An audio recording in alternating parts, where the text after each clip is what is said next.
ಧರಣಿ ಸಿನಿಮಾದ ಮತ್ತೊಬ್ಬ ಕಲಾವಿದರು ವರ್ಸಟೈಲ್ ಆ್ಯಕ್ಟರ್ ಸಂಪತ್ ಸರ್ ಇದ್ದಾರೆ. ಅವ್ರನ್ನ ಈ ಸಿನಿಮಾದ ಬಗ್ಗೆ ಮಾತಾಡಿಸ್ತಾ ಹೋಗೋಣ ಏನಂತ ಸರ್. ಅಂದರೆ ಈ ಸಿನಿಮಾ ಕೋಳಿಗಳ ಬಗ್ಗೆ ಒಂದು ಕರ್ನಾಟಕ ನೇಟಿವಿಟಿ ಇದ್ರ ಬಗ್ಗೆ ಹೋಗುತ್ತೆ ಅಂತ ಹೇಳ್ತಿದ್ರು. ಸೊ ಅದ್ರ ಬಗ್ಗೆ ಹೇಳೋದಾದ್ರೆ ಸರ್.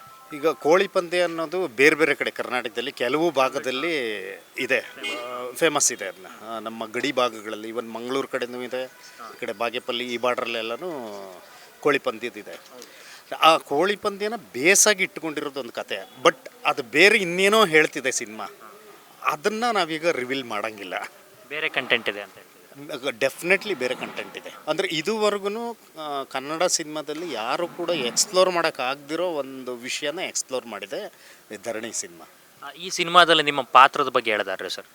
ಒಂದು ಮುಖ್ಯವಾದ ಪಾತ್ರ ಅಂತ ಹೇಳಬಲ್ಲೆ, ಯಾಕೆಂತಂದರೆ ಇನ್ನು ಸಿನಿಮಾ ರಿಲೀಸು ತುಂಬ ದೂರದಲ್ಲಿರೋದ್ರಿಂದ ನಾವು ಈಗಲೇ ಏನು ಹೇಳಕ್ಕೆ ಬರೋಂಗಿಲ್ಲ. ಸಪೋರ್ಟಿಂಗ್ ರೋಲಾ ವಿಲನ್ ರೋಲಾ ಯಾವ ಥರ ಅಂತ?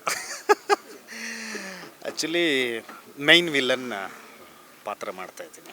ಮೈನ್ ವಿಲನ್ ಅಂದರೆ ವಿಲನ್ ಅಂತಂದರೆ ಈಗ ಸಾಮಾನ್ಯವಾಗಿ ವಿಲನ್ ನಮ್ಮಲ್ಲಿ ಒಂದು ಸೂತ್ರ ಇದೆ, ವಿಲನ್ ಅಂದ್ರೆ ಹೀಗೆ ಇರಬೇಕು ಅನ್ನೋದನ್ನ.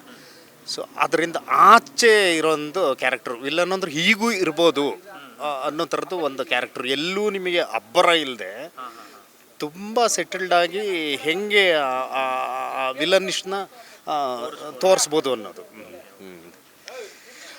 ಮತ್ತು ನಮ್ಮ ಸಿನಿಮಾ ಇದು ಕೊಳ್ಳೇಗಾಲ, ಚನ್ನಪಟ್ಟಣ ಮತ್ತು ರಾಮನಗರ, ಬಾಗೇಪಲ್ಲಿ, ಸೊ ಹಿಂಗೆ ಬೇರೆ ಕಡೆ ಎಲ್ಲನೂ ಒಂದಷ್ಟು ಬೇರೆ ಒಳ್ಳೊಳ್ಳೆ ಲೊಕೇಶನ್ಗಳಲ್ಲಿ, ಅಂದರೆ ಆ ಸೀನ್ಗಳಿಗೆ ಬೇಕಾಗಿರ್ತಕ್ಕಂಥ ಲೊಕೇಶನ್ಗಳನ್ನ ಹುಡುಕಿ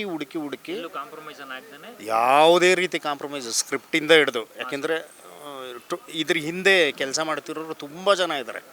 ಅಂದರೆ ತಿಳ್ಕೊಂಡಿರೋರು, ಓದ್ಕೊಂಡಿರೋರು, ಕಲ್ಚರಲ್ ಸ್ಟಡೀಸ್ ಇರೋರು ಕೆಲಸ ಮಾಡ್ತಿದ್ದಾರೆ.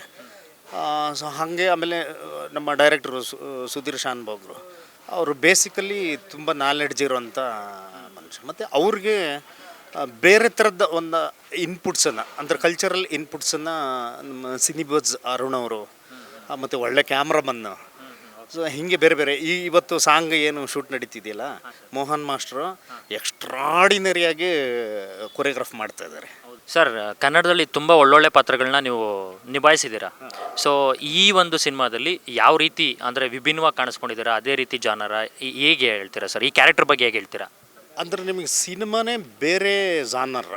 ನಾನು ಆಗಲೇ ಹೇಳ್ದಂಗೆ ನಿಮಗೆ ಯಾರು ಎಕ್ಸ್ಪ್ಲೋರ್ ಮಾಡೋಕ್ಕಾಗದಿರೋ ಒಂದು ಕಂಟೆಂಟನ್ನು ಈ ಸಿನಿಮಾ ಮುಖಾಂತರ ಎಕ್ಸ್ಪ್ಲೋರ್ ಮಾಡ್ತಿದ್ದಾರೆ. ನಾನು ಸಾಕಷ್ಟು ಬೇರೆ ಥರದ್ದು ಪಾತ್ರಗಳನ್ನ ಮಾಡಿದ್ದೀನಿ.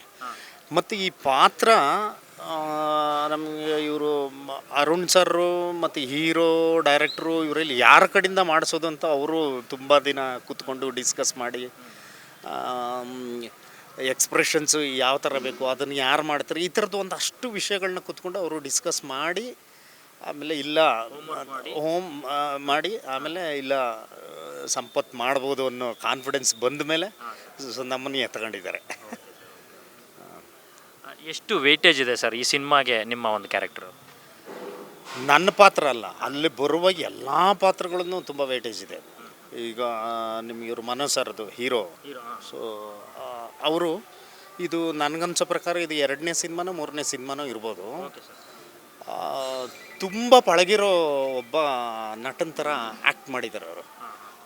ಅಂದರೆ ತೀರಾ ನೇಟಿವ್ ಆಗಿ ತನ್ನನ್ನು ಪ್ರೆಸೆಂಟ್ ಅಷ್ಟು ಸುಲಭ ಅಲ್ಲ. ಯಾಕೆಂದ್ರೆ ನೇಟಿವ್ ಕ್ಯಾರೆಕ್ಟರ್ಗಳನ್ನ ಪ್ರೊಜೆಕ್ಟ್ ಮಾಡೋದು ಅಷ್ಟು ಸುಲಭ ಅಲ್ಲ. ಅದನ್ನು ಭಾಳ ಚೆನ್ನಾಗಿ ಮಾಡಿದ್ದಾರೆ. ಮತ್ತು ಮಹಾಂತೇಶ್ ಅವರಿದ್ದಾರೆ. ಮತ್ತು ಹಿಂಗೆ ಬೇರೆಯವ್ರ ಜೊತೆಗೆ ಅವ್ರದ್ದೆಲ್ಲ ಎಷ್ಟು ಪಾತ್ರ ವೆಯ್ಟ್ ಇದೆಯೋ ಅಷ್ಟೇ ವೆಯ್ಟು ನನ್ನ ಪಾತ್ರಕ್ಕೂ ಇದೆ. ಥ್ಯಾಂಕ್ ಯು ಸರ್, ಒಳ್ಳೆಯದಾಗಲಿ ಈ ಪಾತ್ರಕ್ಕೆ. Thank you. ಹೆಚ್ಚೆಚ್ಚು ನೀವು ನಮ್ಮ ಸಿನಿಮಾಗೆ ಪಬ್ಲಿಸಿಟಿ ಕೊಡಬೇಕು ಅಂತ ನಿಮ್ಮಲ್ಲಿ ರಿಕ್ವೆಸ್ಟ್ ಮಾಡ್ಕೊಳ್ತೀವಿ. ಸರ್, ಧನ್ಯವಾದಗಳು. Thank you.